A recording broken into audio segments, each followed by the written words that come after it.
So the person we have today who is speaking with us today, I'd like to introduce him to some of us. I'm sure some of us already know him.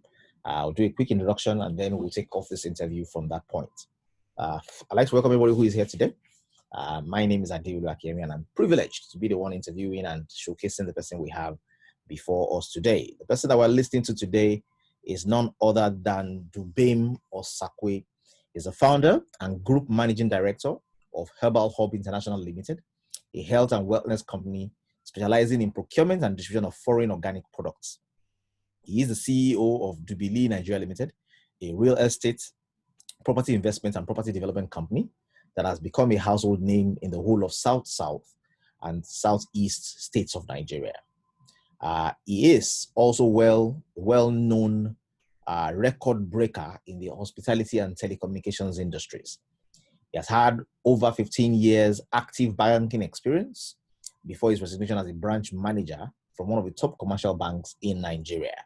Mr. Osakwe is a motivational speaker, a seasoned facilitator, and a trainer who has for the past several years been involved in corporate business seminars and workshops. He's a fellow of the Institute of Human and Natural Resources. Throughout his years in corporate business, Mr. Osakwe has never stopped featuring part-time in one major network marketing company or the other. He finally set his sales with his present company, where he has broken virtually all records and emerged as a core leader and one of the top 3 in the whole of Africa. Dubem Osakwe enjoys reading, is married to his friend, Jennifer Chinyere Osakwe, and together they have 4 amazing kids, 2 boys and 2 girls in typical binary formation. I'd like to welcome to, interact with us today, Dubem Osakwe. Now, I don't know what's going on with his camera. I just saw that his voice, I think he was logged out a bit. He will log back in and then we'll be able to have him. I just saw that something happened with his sound. I'm sure that will be rectified.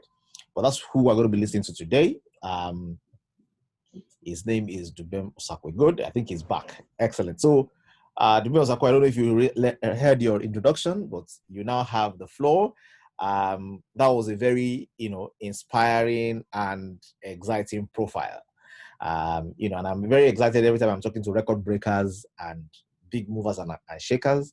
People are always listening and wondering, wow, these are, record-breaking, record-breaking achievements and accomplishments. Amongst the things you have done in this industry, before this industry, and why you are driving this, which of your achievements will you say you are most excited about? Which one will you say you are most excited about? Over to you, Dubem. All right, thank you very much, Diolu Akiyemi, for that interesting introduction. And welcome to everybody who is listening to this. Thank you so much. Well, for me, the achievements that I am most excited about, like one of my friends, Dr. Mugoro, will say, is the man that I have become. Mm. Yes, the man that I have become. My life has led me to this point where, like a caterpillar that metamorphosizes into a big, colorful butterfly, I have become what you may refer to as an available provider. Mm. Available provider. Mm. But let me clarify. Mm. Growing up, I was raised by very hardworking parents. Mm. I would say that my father derived his own happiness from being a provider.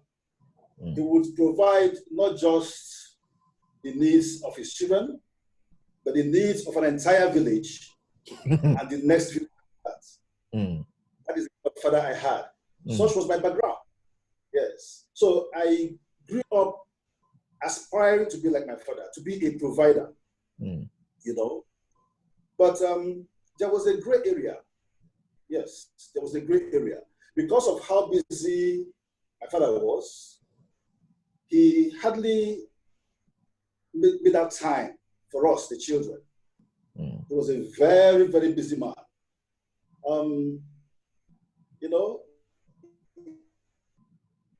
if you are someone who has to provide for your children, for other people's children, you had to work very hard.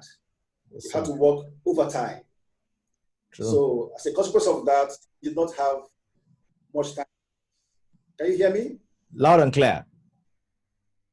All right. So, but you know, every normal child would want to spend time with his or her parents once in a while, isn't it?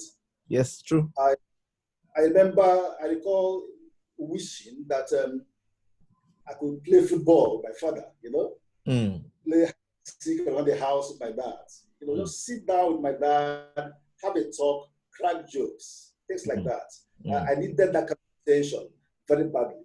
But because of how very busy he was providing for us and for other people's children, it was not to be. It was not to be. So I grew up aspiring to be not just a provider like him, but an available provider. Excellent. Interesting. You can see the difference. I can see yeah, it's very clear. He was a very yes. Yes. Very but I wanted to be not just like him, a provider. I was aspiring to be an available provider. Yeah. Yes. So, yeah. So now, but sometimes life, you know, life itself has other plans, so to speak. So I ended up becoming a banker. Just imagine that. I ended up becoming a banker. The rest of the story. There was so much workload, so much demand on my time that I became so immersed, so drowned in the day-to-day running of my branch as a branch manager that I became to my own children too. Not just to my children, I was also unavailable to my wife. Can you imagine that? The very thing I did not want in my life. So, without meaning to undermine the banking industry, I found myself very, very unavailable to my children. So, considering my background, my upbringing, vis-a-vis my father's very tight schedule, you could see that I was not only repeating history, I was compounding history. So I became a provider who was never, ever, ever available. But thank God for network marketing. Awesome. Yes, thank God for network marketing, because today I'm not just only a core leader in the industry. I'm not just a success story in the industry. I have become what I call a Superman available super duper provider. And that to me is a lifelong dream. It's the most exciting accomplishment so far. Awesome. Awesome. I like that. You know, somebody is listening today and is wondering, wow, you know, sometimes we don't realize how valuable it is, that little time we can spend with our children. And I think it's one of the beautiful things that this industry offers. And I like that story. Very, very inspiring. Somebody's looking out there. You're not available to your children. You're providing for them. You're basically allowing life and other people to train your children.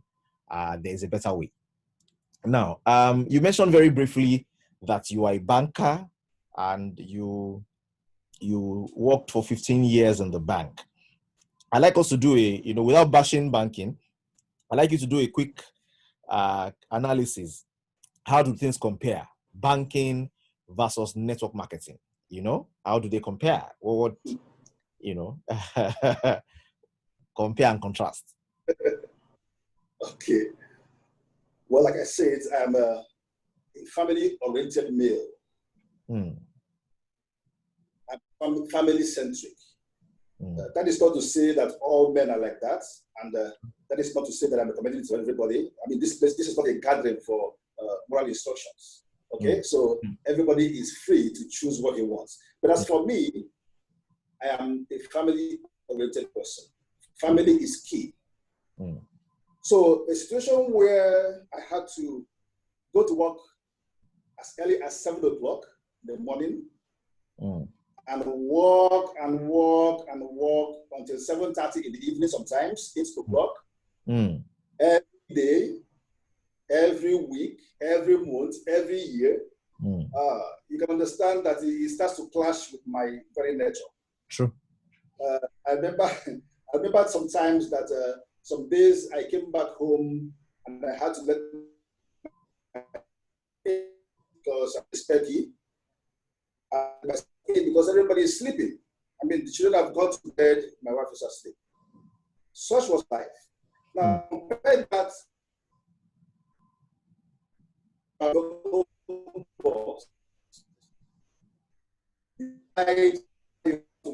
hours a day. You decide if you work 5 hours a day. You can even decide to work the whole week this week and declare a vacation the whole week next week. True.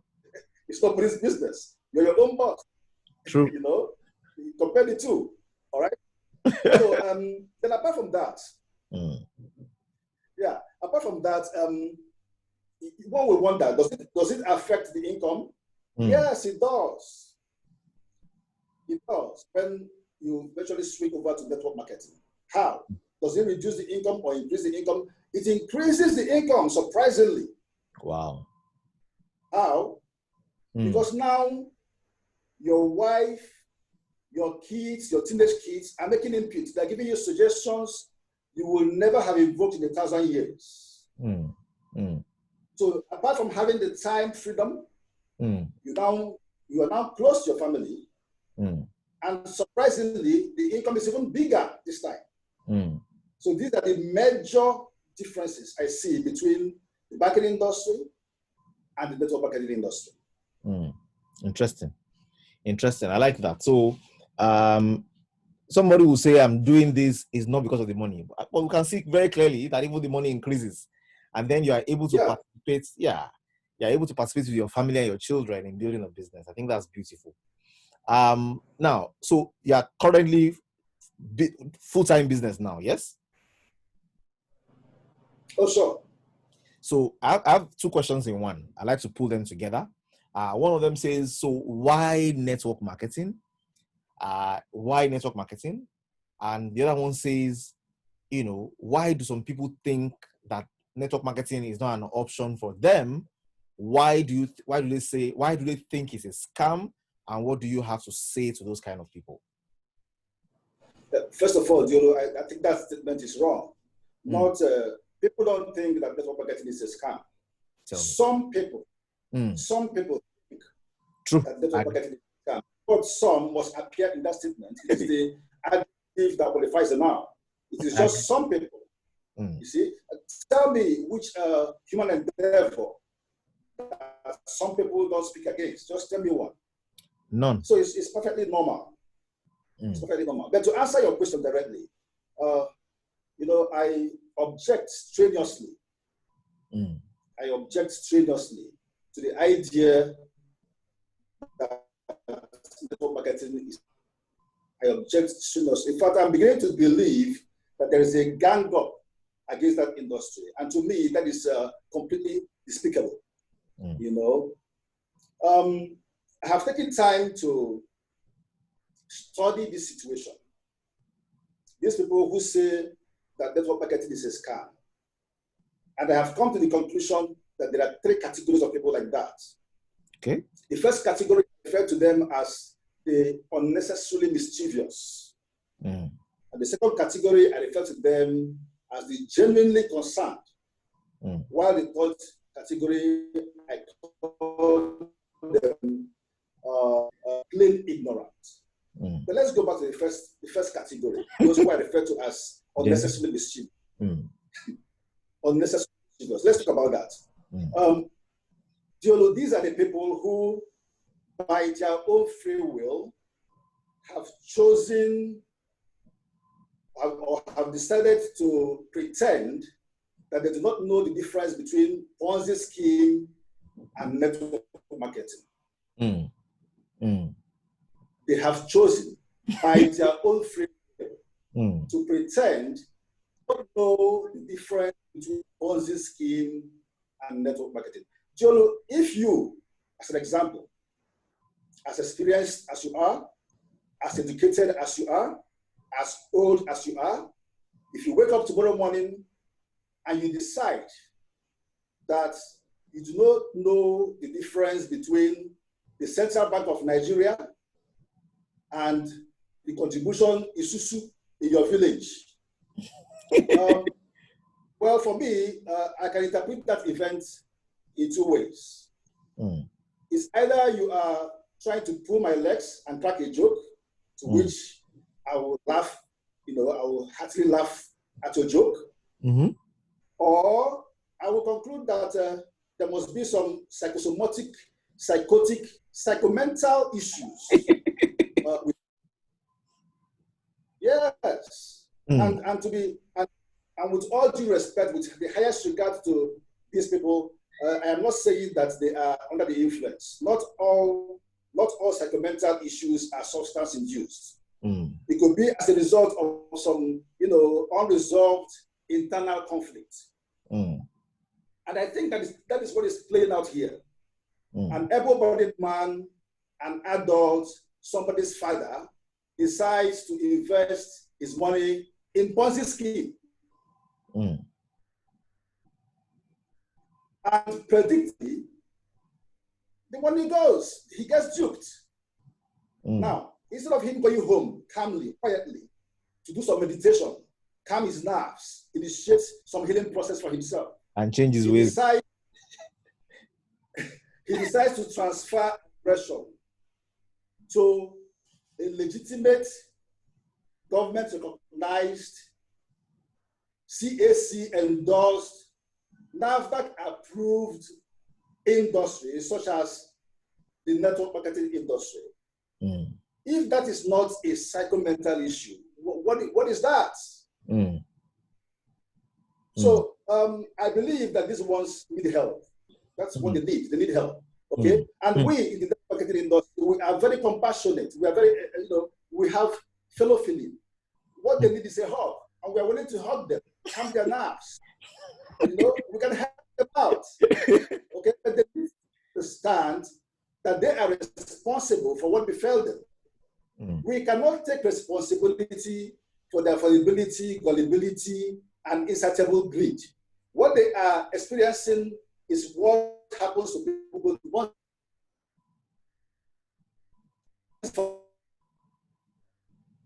the unnecessary mischievous.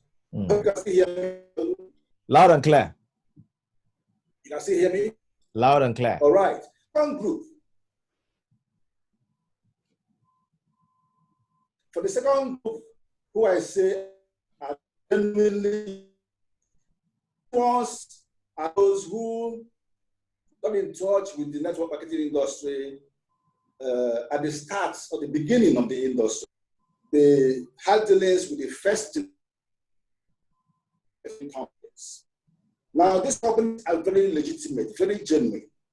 However, because of the rather tough economic terrain of our country, Nigeria, they had reason to shift attention to other countries. Okay? Now, in the process, some of them may have, gone away 80%. Their activities are more in other countries than they are in Nigeria because of our economic issues. All right? Now, these persons who say that network marketing is a scam were those who got in touch with those kind of companies. All right? And they say because of that experience they had with those companies, therefore, the entire network marketing industry is a scam. But I want to ask them a question. If they are listening to this program, I want to ask them a question. Were you not there when there was some issues with some banks? I remember Citizens Bank, Savannah went under. I remember Savannah Bank, All States Bank, Society Generale, all those kind of banks. They all went under with people's money. Now, the question I'm asking this individual who says that network marketing is a scam, the question I want to ask is this. Are you still banking? Do you still put your money, do you still deposit your money in the banks? I will be surprised if you do, because I expect that you will say Well, because of my experience with Citizens Bank and Savannah Bank in the year 1990, I will not have any business with any bank again whatsoever. People like that should be keeping their money under their beds and in their wardrobes. But surprisingly, they still go to the banks. True. Well, that is wisdom anyway. That is wisdom. It's better to do that than to take the risk of storing your millions in your home. But the same analogy applies. Instead of always giving this excuse that because of the experience you had with the first generation network marketing companies, therefore, you will not deal with the fourth and the fifth and the sixth generation network marketing companies today. That is not a very good thing to say. True. It doesn't make any a wise businessman. True. Okay? Yeah. I will suggest to those ones to let the past go. You know, one of the things we teach people in network marketing is not to allow the past to haunt you. You cannot make progress in life if you dwell in the past. True. You must let the past go. True. Now, that's for the second group of people. For the third group of people who I refer to as plain ignorant, these are the ones who have issues with two components of network marketing. The first component being recruiting. The recruiting activity in network marketing gives them sleepless nights. The second thing is referral. The referral component of network marketing gives them, high blood pressure. But let's look at that. What is wrong? What is wrong with recruiting? What is possibly wrong with recruiting? These people who are complaining about the recruiting activities in network marketing were recruited by their jobs. True. And most of them are being paid 400 naira for 1 hour. And they have done this job for 30 to 35 years. What is that? Why is it that they don't think they are scammed? So if recruitment is a scam, they have been scammed. Their employers are scammers. Yes, of course. True. Word. Now, hold on. Let's talk of the other aspect. Referral. They hate referral with passion. Now tell me, what is wrong with referral? Let's say I am the owner of a company that produces this phone. And you, Diolu, you refer someone to buy this phone. And the person buys it. And I call you and I say, thank you so much, Diolu, for referring a customer to my company. He has bought a carton of this